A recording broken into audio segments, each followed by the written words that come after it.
চোখেতে তাকিয়ে নিজেকে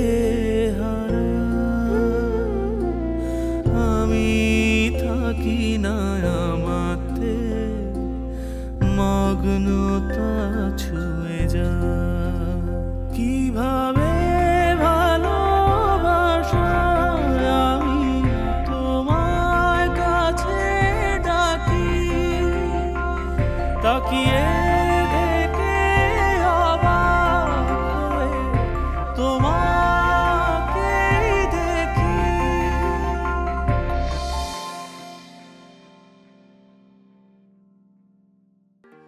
না না না, আমি শিওর এইটা হুন্ডার হর্নের আওয়াজ। এই সময় কি আসলো? কি আসবে? আমার মনে হয় আশেপাশে কোথাও হুন্ডা টুন্ডা নষ্ট হয়েছে। হইতে পারে।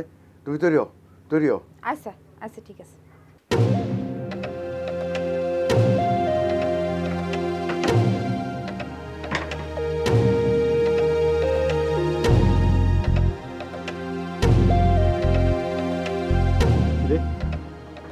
এতবার হর্ন বাজানোর পরেও একজন বাইরে এলো না, বাড়িতে কেউ নাই নাকি?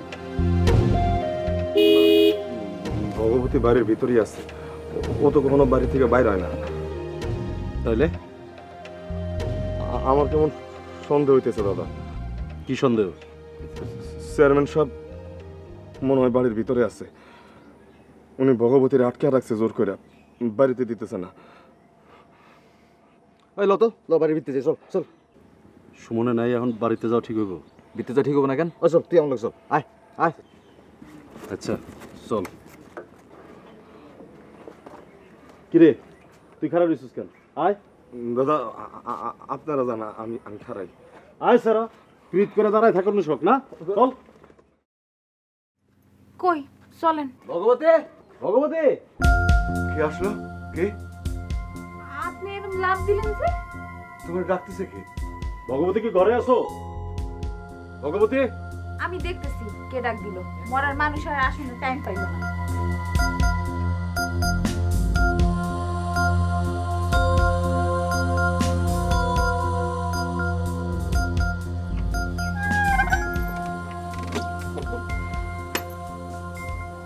আপনারা কি ব্যাপার ভগবতী? হর্ন দিতেছে, তুমি শুনতে পাইতেছো না? হর্ন? ও খেয়াল করি নাই। আপনারা আসছেন তা হর্ন দেওয়ার কি দরকার ছিল? আমরা ডাকলেই তো পারতেন। তোমার বাবাই কই? বাবা? বাবাই তো আশেপাশেই হয়তো কোথাও আছে। আপনাদের যে বসতে বলবো সেই অবস্থাও তো আমাদের নাই। তা নিমাইদা বাবার কাছেই তো আসছেন। না, এমনিই আসছি আর কি। এই ভগবতী, তুমি কি এই ছেলের চিনো? আগে চিনি। চিনার বাইরে ওর সাথে তোমার একটা সম্পর্ক আছে, আছে কিনা বলো?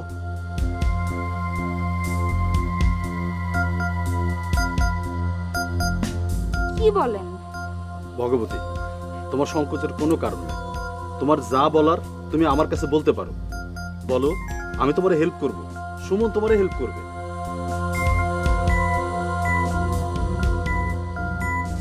রতন পাল কি এই কথা বলছে যে তার সাথে আমার সম্পর্ক আছে? হ্যাঁ বলছেই তো। বলছে তুমি নাকি ওরে দেখলেই সব বাদ দিয়ে ওর হাত ধরে চলে আসবা। রাম রাম রাম রাম রাম। ঈশ্বর এই মিথ্যাচার সইব না, কিছুতেই সইব না। বিশ্বাস করেন নিমাইদা, বিশ্বাস করেন মিজান ভাই। এই সময় উদ্দেশ্যমূলকভাবে আমার ক্ষতি করার জন্য সে এইসব কথা বলতেছে। অনেক দিন ধরেই সে আমার পিছু পিছু ঘুরতেছে। আমার কাছে কোনো পাত্তা না পাইয়া এখন সে আপনাদের কাছে এইসব কথা বলতেছে।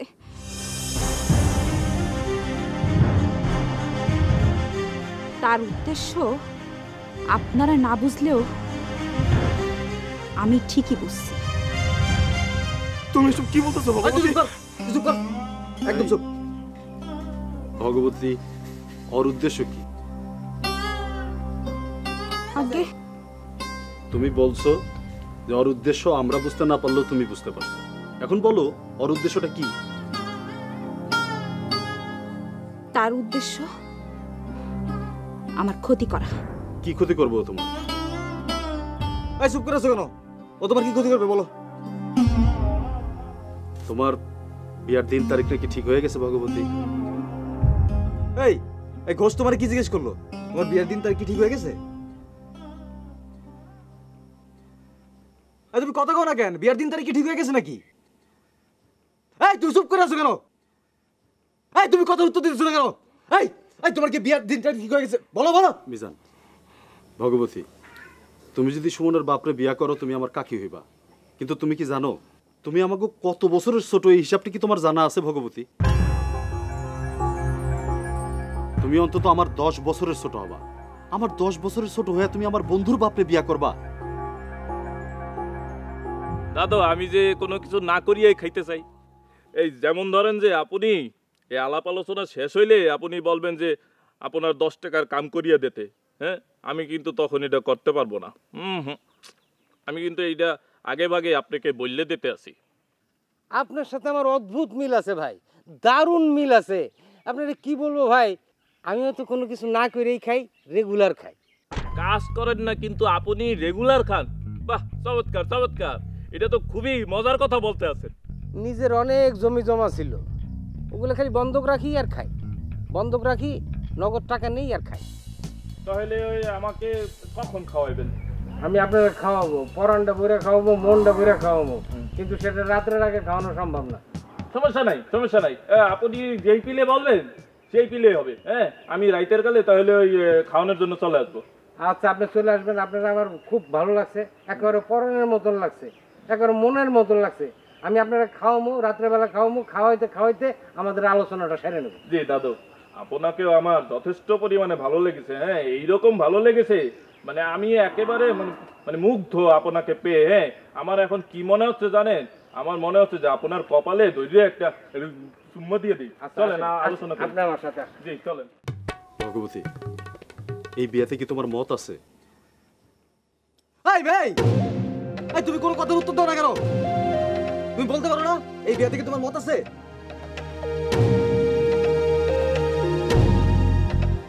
যে আমার মত আছে।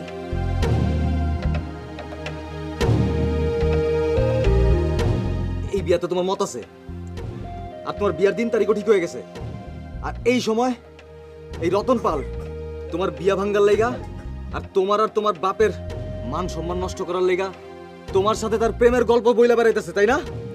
এইটাই ওর উদ্দেশ্য, এইটাই ওর উদ্দেশ্য। শোনো ভগবতী, তুমি যদি কারো চাপে পইরা এই বিয়াতে রাজি হয়ে থাকো তুমি আম করে সেই কথা বলতে পারো। আমি সুমনের সাথে কথা বলবো। সুমন যদি ওর বাবার সামনে যায় খাড়ায়, তাহলে ওর বাবার সাহস নাই তোমার দিকে ফিরা থাকা।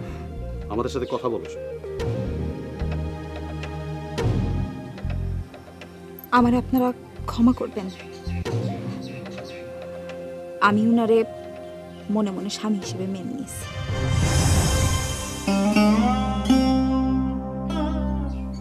পারলে আপনারা আমার জন্য আশীর্বাদ করবেন, না পারলে আমার ক্ষতি করবেন না।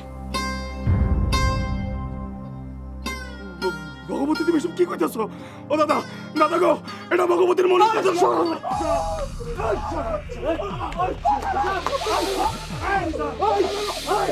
আমার সামনে দাঁড়ায় কইলো, আমার সামনে দাঁড়ায় কইলো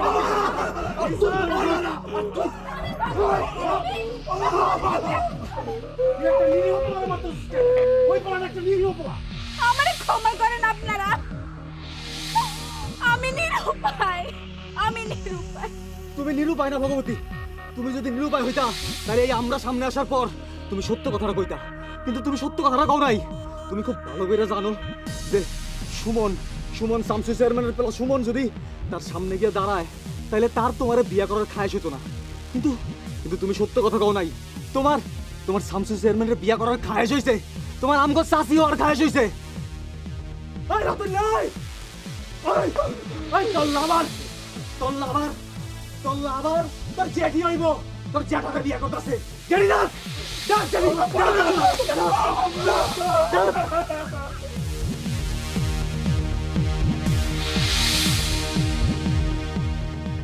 চল ঘোষ। ছোটবেলা থেকে তুমি চোখের সামনে বড় হয়েছো ভগবতী, তোমার একদম বড় হইতে দেখছি, কিন্তু সেই তুমি কবে এত চালাক আর লোভী হয়ে উঠলা ঠিক বুঝতে পারি না। রতন পালরে ছাইরা দিয়া তুমি একটা বয়স্ক মানুষটা বিয়া করতেছো, যার এক পা গিয়া পড়ছে কবরে। কেন করতেছো মনে করছো মানুষ এগুলো বোঝে না? না বোঝে না, ঠিকই বোঝে। তুমি যা করতেছো তার সবই স্পষ্ট। তুমি বিয়া করতেছো, ওই বয়স্ক লোকটা মইরা গেলে তার সব সহায় সম্পত্তির মালিক হবা তুমি। আর লোভে পইরা তুমি তোমার ধর্ম, জাত, সমাজ সব ত্যাগ করতেছো। কি মনে করছো তুমি এগুলোর শাস্তি তোমার হবে না? এই লোভের শাস্তি তুমি পাবা না। এই লোভের শাস্তি তোমারে পাইতেই হবে ভগবতী। চল।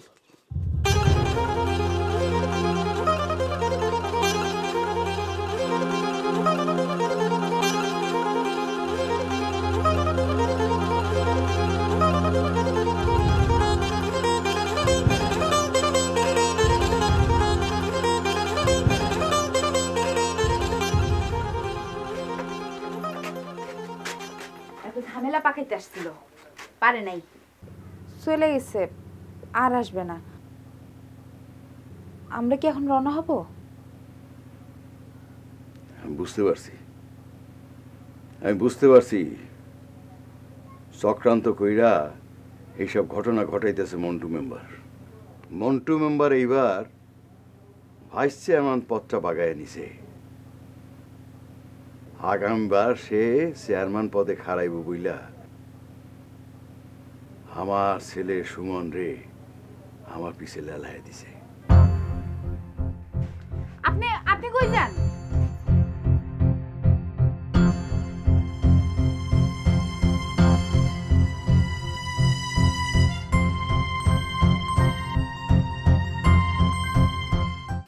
আপনাকে ওই রাত্রি পর্যন্তই অপেক্ষা করতে হবে। আর খিদে কি খালি আপনার একলাই লাগছে? খিদে তো আমারও লাগছে, আমারও তো খাইতে মন চায়। নাকি নাকি আপনার একলাই খাইতে মন চায়? হ্যাঁ এইয়া না, তাহলে দাদু এখন কি করা যায়? এখন আপনার কিছুই করার নাই, যা করার আমাকেই করতে হবে। তার আগে একটা কথা তো বলেন, কি কথা বলেন, আমি শুনতে আছি, বলেন। আপনাকে এইখানে কিছু সময় একা একা থাকতে হবে। আমি একটু ঘুরে আসতেছি। ঘুরিয়ে আসবেন অর্থ কি? আপনি যদি ঘুরিয়ে আসার নাম করিয়া আপনি যদি আর ফিরিয়ে না আসেন, হ্যাঁ? এইখানে বসে থেকেও তো কোনো লাভ নাই। লাভ নাই মানে কি? লাভ নাই মানে কি? আমি একজনের কাছ থেকে টাকা আনতে যাব, টাকাটা পাইলেই দুইজনের খাওয়া হবে, নইলে একজনেরও খাওয়া হবে না। ও ইয়া, তাহলে তো দাদু, তাহলে আপনার মানে তো যাইতেই হইবে। আপনার যাওয়াটা তো খুবই জরুরি। আপনি যান, আপনি ই করেন, যাইয়া সময় মতো চলে আসবেন, বুঝছেন? যেই পিলে যাবেন সেই পিলে চলে আসবেন অক্কেলাসে। আরে আমি যেখানে যাব সেখানে আমার জন্য টাকা রেডি করে রাখছে। আপনি বসে থাকেন, আমি টাকাটা নিয়েই চলে আসবো। হ্যাঁ, দ্রুত করিয়া যান, এবার দ্রুত আবার চলে আসবেন।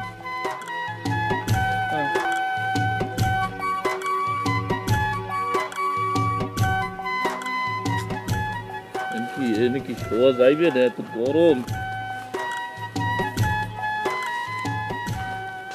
ও ওরে মা গো মা, একটা রোদ, কোন যাইবে না। আসবে কখন যে আসবে, কখন যে খামু।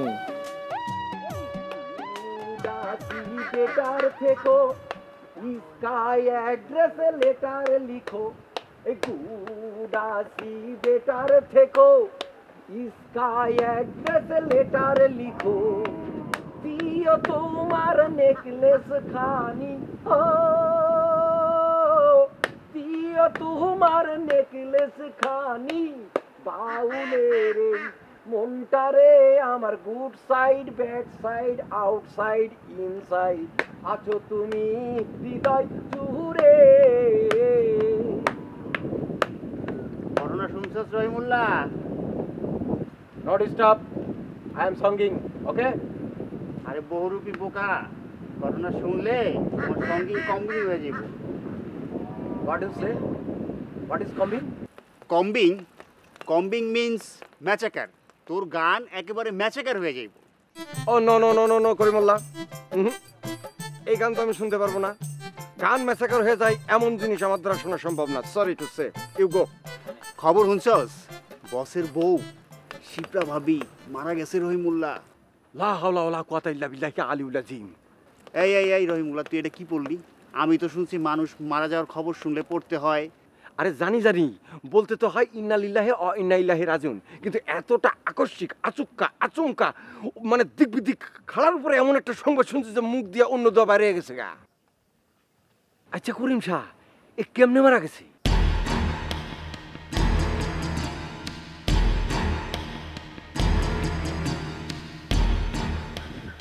আল্লাহ তারে বেহেশতে না করো।